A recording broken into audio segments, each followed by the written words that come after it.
I'm Sarah Chen, 32 years old. 3 weeks ago, I was lying in a hospital bed with internal bleeding, 3 broken ribs, and a ruptured spleen after a drunk driver T-boned my car at an intersection. My 2-year-old daughter Emma was at daycare when it happened, safe and unharmed. But I wasn't going to be picking her up. The paramedics were telling me I needed emergency surgery within the hour, or I might not make it. From the ambulance, with an oxygen mask half covering my face and my hands shaking, I called my mother. "Mom," I managed to say through the pain. "I've been in a car accident. I need emergency surgery. Can you please pick up Emma from daycare and watch her? I'm at Mercy General." There was a pause. Then my mother's voice came through, annoyed and inconvenienced. "Sarah, this is really bad timing. Your father and I are leaving for our Caribbean cruise tomorrow morning. We've had this planned for months. You know how much we've been looking forward to this with your sister." I couldn't believe what I was hearing. "Mom, I have internal bleeding. They're taking me into surgery. Emma needs someone." "You're always so dramatic about everything," she cut me off. "I'm sure it's not as serious as you're making it sound. You probably just have some bruises. Can't you call one of those babysitting services? We have our cruise, Sarah. 14 days with your sister and her family. We're not missing that for your drama." The paramedic beside me was staring at my phone with an expression I'll never forget, pure disbelief mixed with disgust. "Mom, please. I'm begging you. Emma is 2 years old. She needs family. We are family, which is why you should understand how important this trip is to us. Your sister specifically requested we come. She's already there waiting for us in Miami. I'm not disappointing her because you got into a fender bender. Figure it out yourself. You're an adult." The line went dead. I stared at my phone, blood seeping through the temporary bandages the paramedics had applied to my side. The female paramedic gently took the phone from my hand. "Honey," she said softly, "let's focus on getting you stabilized. Do you have anyone else?" I didn't. My ex-husband had abandoned us when Emma was 6 months old, moved across the country and hadn't sent a single child support payment. My father always just went along with whatever my mother said. My sister Melissa? She was already in Miami, probably sipping cocktails on the beach, waiting for our parents to join her on their luxury family vacation. The one I apparently wasn't important enough to be included in. Before I tell you what happened next, if you're enjoying this story, I'd really appreciate it if you could like and subscribe. But only if you're genuinely connecting with this. Now let me tell you about the decision I made in that ambulance. "I need to make a call," I told the paramedic. My voice was steadier now, ice cold with clarity. I pulled up a premium nanny service I'd heard about from a colleague at work. Despite the pain, despite the fear, I managed to explain my situation. They had someone available immediately. A wonderful woman named Patricia who could pick up Emma within 30 minutes and stay with her for as long as needed. $45 an hour, 24-hour minimum commitment. I didn't hesitate. I gave them my credit card information right there in the ambulance. Then I did something else. Something I'd been thinking about for years but never had the courage to do. I opened my banking app and canceled the automatic monthly transfer. $3,800. Every single month. For the past 8 years and 2 months. I did the math even through the haze of pain. $374,240. That's how much money I'd secretly been sending my parents since I was 24 years old. They thought they were living off my father's pension and Social Security. They had no idea their mortgage, their car payments, their HOA fees, their property taxes, all of it was being paid by the daughter they considered a disappointment. Let me back up and tell you how I got here, because this didn't start with a car accident. This started 32 years ago when I was born and my mother decided I would never be good enough.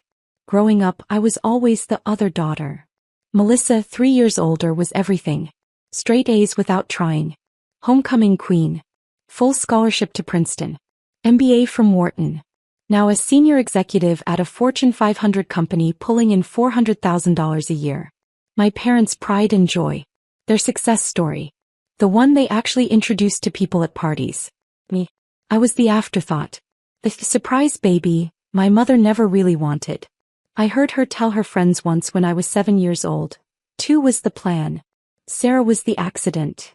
I struggled with dyslexia in school. My grades were mediocre despite working twice as hard as everyone else. I didn't go to an Ivy League school. I went to State University on student loans. I became a medical billing specialist, making a decent $72,000 a year. Not glamorous. Not impressive. Not worth mentioning at family gatherings. My mother introduced Melissa as my daughter the executive. She introduced me as my other daughter, if she introduced me at all. When I was 24, fresh out of college and working my first real job, I visited my parents' house and accidentally saw a foreclosure notice on the kitchen counter. My father's pension wasn't enough. They were drowning in debt. The house they'd lived in for 30 years was going to be taken away. I couldn't let that happen. Despite everything, despite the neglect and the favoritism and the constant comparisons, they were still my parents. So I went to their bank, worked out a payment plan and started making their mortgage payments. Then I noticed their car was about to be repossessed, so I took over those payments too. Then property taxes. Then HOA fees. I set it all up through automatic transfers from my account to theirs, labeled simply as transfer, so they wouldn't know where it was coming from. They just thought they suddenly had more money. They never questioned it. They certainly never thanked me because they never knew. For 8 years I lived in a modest apartment, drove a 10-year-old Honda, and wore clothes from Target so my parents could maintain their lifestyle in their 3-bedroom house in the nice neighborhood, driving their newer car, taking their annual vacations. When I got pregnant with Emma, my mother's response was, "Well, that's unfortunate timing. I hope you're not expecting us to babysit. We raised our children already." When Emma's father left, my mother said, "I'm not surprised. You always did have poor judgment." When I asked if they wanted to be part of Emma's life, my mother said, "We see her on major holidays. That's sufficient." They'd seen their granddaughter exactly 7 times in 2 years. 7 times. For Christmas, Thanksgiving and Emma's first and second birthdays. That was it. No random visits. No, let me watch her while you run errands. No actual interest in being grandparents. But they'd flown to Miami 4 times in the past year to visit Melissa. They'd gone on 2 cruises with her. They posted hundreds of photos on Facebook of family time with my sister, her husband, and their kids. I wasn't in a single photo. Neither was Emma. Last Thanksgiving, the family group text included everyone except me. I only found out about dinner plans because I called my mother directly. When I showed up, she looked annoyed. "Oh, we didn't think you'd want to come. You're always so busy." There were place settings for 12 people. None of them were for Emma and me. The surgery took 4 hours. They removed my spleen, repaired internal bleeding, and set my ribs. When I woke up, Patricia was there in my room. She'd brought Emma to the hospital, and my daughter was sleeping peacefully in a portable crib the nurses had found. "She's perfect," Patricia whispered. "We had dinner, she had a bath at your apartment.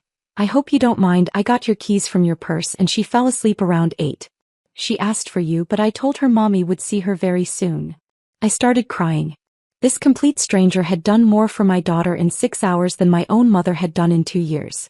"Patricia, I can't thank you enough." "Stop," she said gently. "This is my job, but more than that, this is what people who care about children do.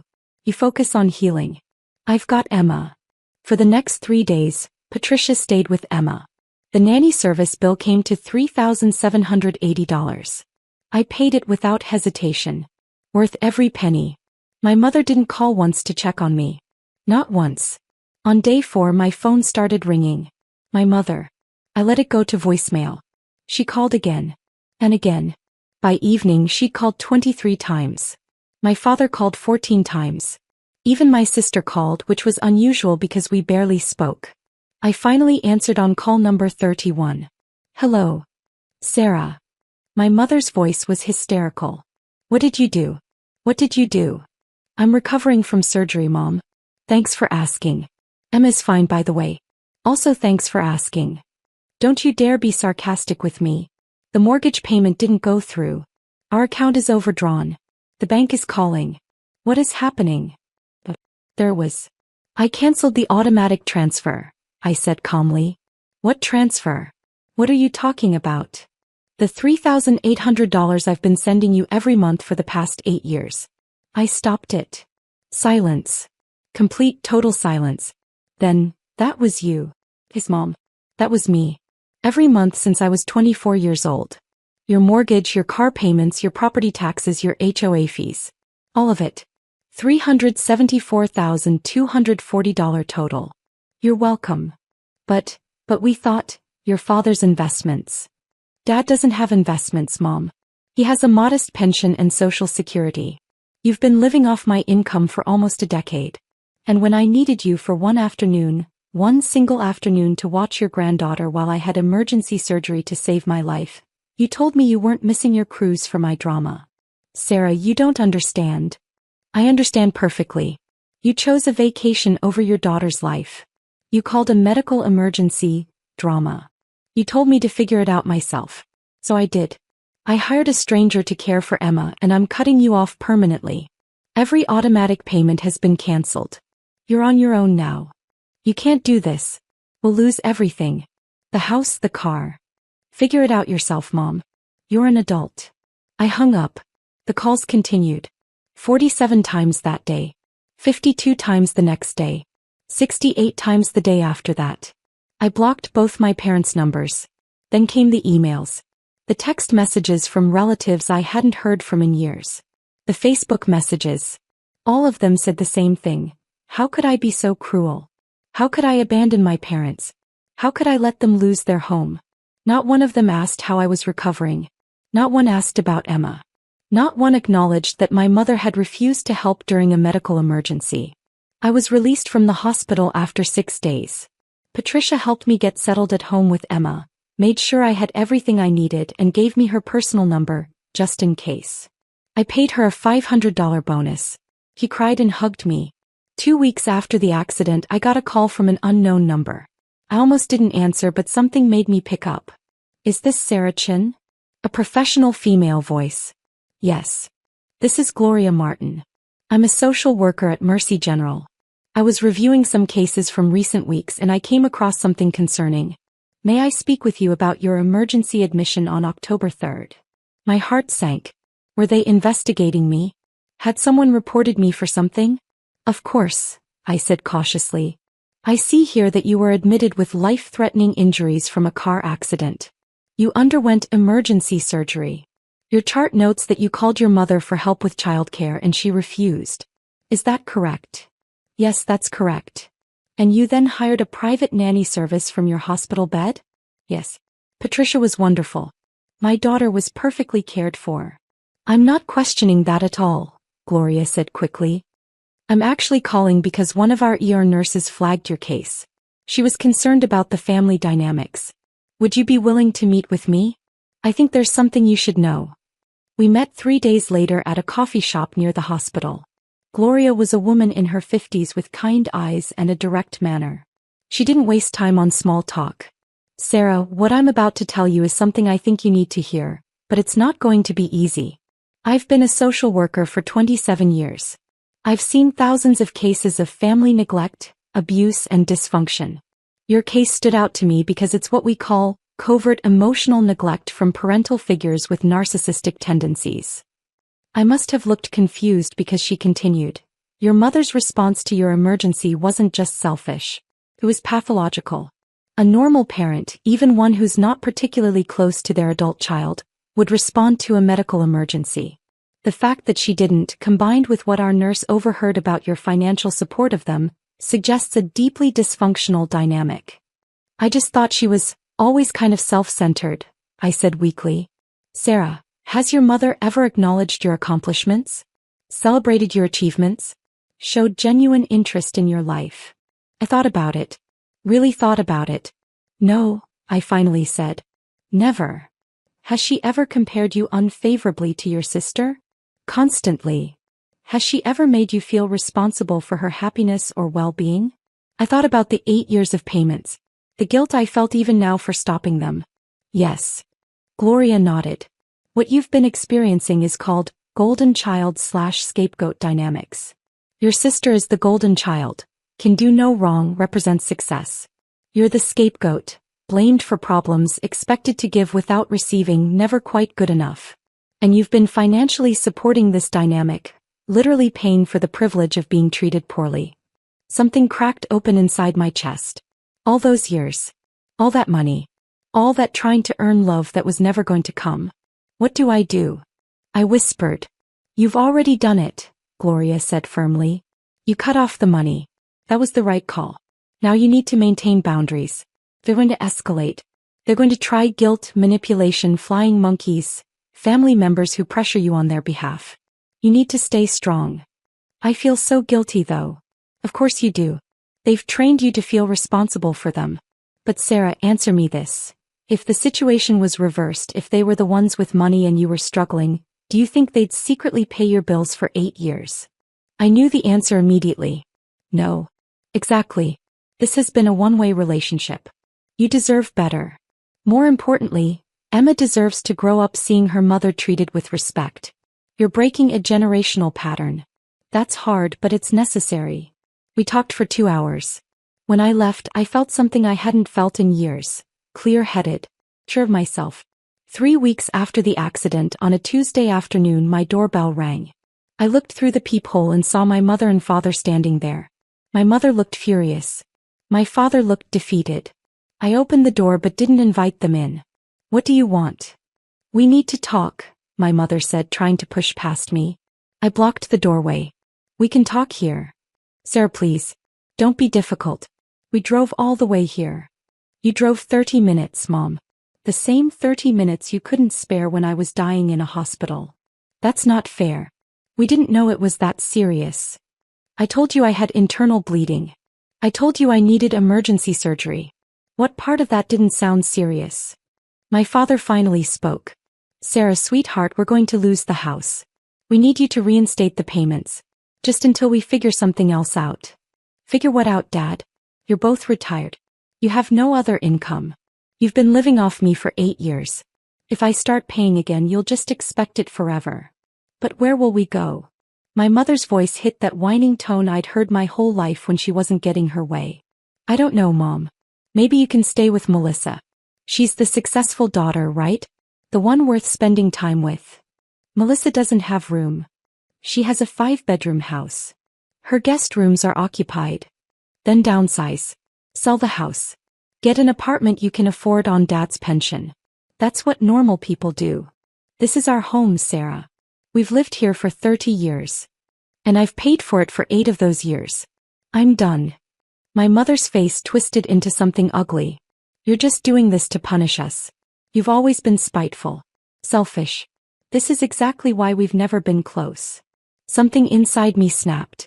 We've never been close because you've never wanted to be close to me. You've never liked me. From the day I was born, I was the accident, the burden, the disappointment. I've spent 32 years trying to earn your love and I'm done. I'm done paying for it. I'm done begging for it. I'm done. If you don't help us, we'll be homeless, my mother shrieked. Then I guess you'll figure it out. You're adults, remember? I closed the door. They pounded on it for 10 minutes, but I didn't open it again.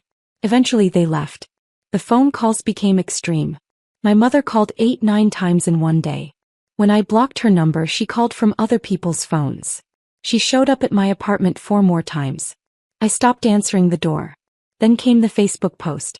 My mother wrote a long, detailed post about her ungrateful daughter, who abandoned her elderly parents in their time of need. She painted herself as the victim of a cruel, heartless child. She conveniently left out the part about refusing to watch Emma during my surgery. She definitely didn't mention the $374,240. Extended family members I barely knew started commenting. Family should help family. Elders deserve respect. How could you? I didn't respond to any of it. Gloria had warned me this would happen. Don't defend yourself on social media, she'd said. People who want to believe you're the villain will believe it no matter what you say. The people who matter will see the truth. He was right. 3 of my cousins reached out privately. We saw your mom's post, but we also noticed she wouldn't say what actually happened. What's the real story? I told them. All of it. The 8 years of payments. The cruise.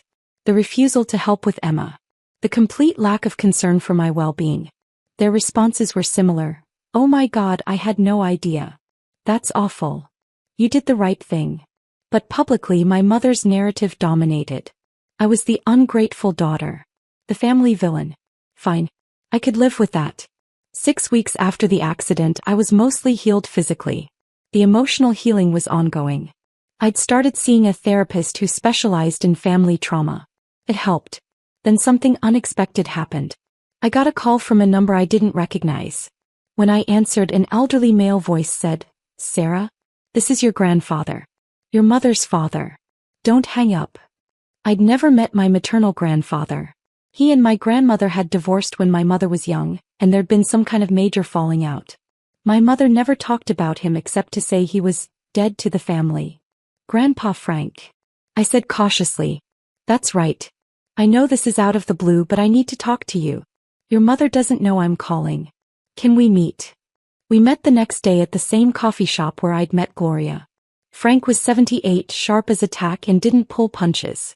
"I heard about what happened," he said after we ordered coffee. "From your Aunt Linda, your mother's sister. She told me about the car accident, the surgery, and your mother's response. She also told me about the money you'd been sending." "How did Aunt Linda know?" "She's been watching this train wreck for years. She tried to warn you once, but your mother intercepted the call." "Did you ever get a message from Linda about 5 years ago?" I vaguely remembered my mother mentioning that her sister had called but was spreading lies and I shouldn't talk to her. I'd never questioned it. "I thought as much," Frank said grimly. "Sarah, I need to tell you something about your mother. She's my daughter and I love her, but she's not a good person. Never has been. She was diagnosed with narcissistic personality disorder when she was 19. Refused treatment. It destroyed my marriage to her mother because we disagreed on how to handle it." He took a sip of coffee and continued. "She's done this before. Found someone to financially support her while treating them like garbage. She did it to her first husband, your sister's biological father. Did you know Melissa has a different dad?" "I didn't." "What? Your mother was married before your father. Her first husband, Richard, supported her for years while she treated him like dirt. Constantly compared him to other men, made him feel worthless but kept him around for his money. When he finally left, she moved on to your father. He's a good man but weak. He'll never stand up to her." "Why are you telling me this?" "Because you need to know it's not you. It's never been you. She's incapable of genuine love or empathy. You could be a Nobel Prize winner and she'd still find something wrong with you because the problem isn't what you do, it's what you are to her. Your supply. You're a source of money and someone to feel superior to. That's all you've ever been to her." I sat there stunned. "What you did by cutting off the money. That was exactly right. She's going to lose the house. They're already in foreclosure proceedings. Your father called me last week begging for help. I told him the same thing I'm telling you. It's time for them to face reality." "What will they do?" "They'll downsize. Get a small apartment. Live within their actual means. Your father's pension and social security will cover a modest lifestyle. They just won't have the big house and the fancy cars and the annual cruises." "And Sarah? That's not your problem. That was never supposed to be your problem." We talked for another hour. Frank told me stories about my mother's behavior over the years, the people she'd used and discarded, the pattern of abuse that had repeated across decades. It was validating and heartbreaking at the same time. Before we parted, he said, "I'd like to get to know you and Emma if you're open to it. I know I'm a stranger, but I'm your grandfather and I'd like to try." "I'd like that too," I said. 2 months after the accident, my parents lost the house. They moved into a 2-bedroom apartment 30 miles away. Melissa, despite her 5-bedroom house and $400,000 salary, didn't offer to help them. Apparently when they asked, she said she and her husband had carefully budgeted their lifestyle and couldn't take on additional expenses. The irony wasn't lost on me. My mother sent me one final email. "I hope you're happy. You've destroyed your family. We'll never forgive you." I didn't respond. There was nothing left to say. 3 months after the accident, I was fully healed. Emma was thriving. I'd gotten a promotion at work. A $15,000 raise that I could actually keep instead of sending to my parents. I'd moved into a better apartment with 2 bedrooms so Emma could have her own room. Grandpa Frank visited every Sunday. He was the grandfather I'd never had, the parent figure I'd always needed. He taught Emma to paint. He took me to lunch and actually asked about my life, my interests, my dreams. He met Patricia, who still occasionally babysat for us, and told her she was an angel. "This is what family is supposed to be," he told me one afternoon while Emma napped. "People who show up. People who care. Not because they have to, but because they want to. One day, I ran into an old acquaintance from high school at the grocery store. She'd seen my mother's Facebook posts about me being a terrible daughter. "I just wanted you to know," she said quietly, "I never believed that narrative. I remember how your mom talked about you in high school. I'm sorry you went through that." "Thank you," I said. It meant more than she knew. Today, 6 months after the accident, I'm sitting in my living room watching Emma play with blocks. She's almost 3 now. Happy, healthy, loved. She calls Grandpa Frank Papa Frank, and lights up every time he visits. I have $3,800 extra in my budget every month. I've started a college fund for Emma. I'm planning a real vacation, just the two of us, to Disneyland. I bought myself new clothes that aren't from Target. I got my car repaired properly instead of living with the dents and scratches. My mother hasn't called in 2 months. The last I heard from Aunt Linda, my parents are managing in their apartment but making everyone miserable with their complaints. My father tried to reach out once through Grandpa Frank, but I declined contact. Maybe someday, but not now. Not until he can stand up for himself and acknowledge what happened. Melissa sent me a single text last month. "Mom's been calling me constantly asking for money." I blocked her. Just FYI. I didn't respond. Melissa made her choices too. But here's what I've learned in the past 6 months. Cutting off toxic family isn't cruel. It's self-preservation. It's choosing yourself and your child over people who have proven they don't value you. It's refusing to pay, literally and figuratively, for love that should have been freely given.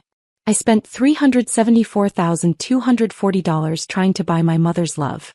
I could have bought a house with that money. Emma's entire college education. Decades of security and comfort. Instead, I bought a painful but necessary lesson. Some people will take everything you give and still ask for more. And the only way to win is to stop playing the game. Oh, and remember that surgeon I mentioned? The one who walked into my hospital room while my mother was there demanding I reinstate the payments?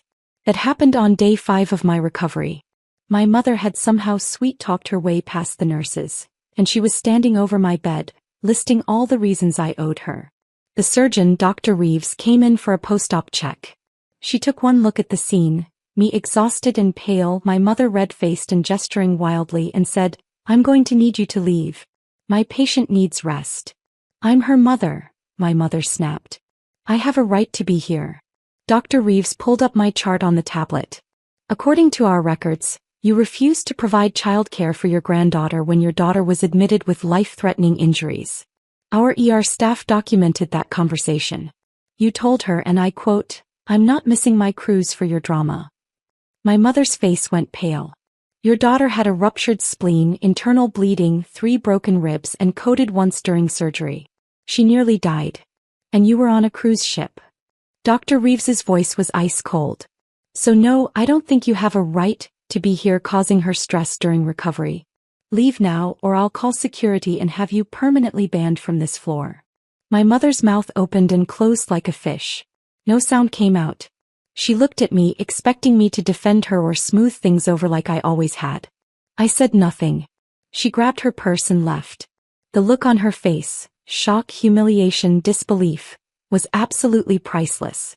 Dr. Reeves waited until the door closed, then turned to me with a gentle smile. "I have a daughter. If she ever needed me and I chose a vacation instead, I wouldn't deserve to be called a mother. You did nothing wrong by cutting her off." "Nothing." I started crying. She pulled up a chair and sat with me for 20 minutes, not as my surgeon but as one human being to another, and told me about setting boundaries with her own toxic mother-in-law. She gave me Gloria's number and told me to seek therapy for family trauma. That conversation changed everything. It was the first time a parental figure had ever validated my feelings instead of dismissing them. It gave me the strength to maintain my boundaries when the pressure mounted. So here I am, 6 months later. A single mother with a beautiful daughter, a relationship with my grandfather, a career I'm good at, and absolutely zero debt to the people who gave birth to me. I'm not going to lie and say it's been easy. Some days I still feel guilty. Some days I wonder if I should have tried harder, been more understanding, given them another chance. But then I remember I gave them 32 years of chances. I gave them $374,240. I gave them my time, my energy, my emotional labor, my desperate attempts to be good enough.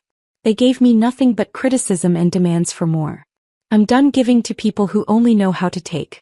Emma will grow up knowing her worth. She'll grow up seeing her mother set boundaries and stand up for herself. She'll grow up with a Papa Frank who loves her unconditionally, not because she achieves anything or provides anything, but simply because she exists. That's what love is supposed to be. And if my mother ever wonders why she lost her daughter, the answer is simple. She never had me to begin with. She had a bank account with emotions attached. When the bank account closed, there was nothing left. I'm finally free. Emma is safe. We're building a life surrounded by people who actually care about us. And honestly, that's priceless. If you made it this far, thank you for reading my story. Drop a comment and let me know where you're watching from. And if you've experienced something similar, family who only valued what you could provide rather than who you are, know that you're not alone. You're not the villain. And you deserve better. You deserve people who would drop everything for you in an emergency, not people who would choose a cruise. Choose yourself. Protect your peace. Build your chosen family. It's the best decision I ever made.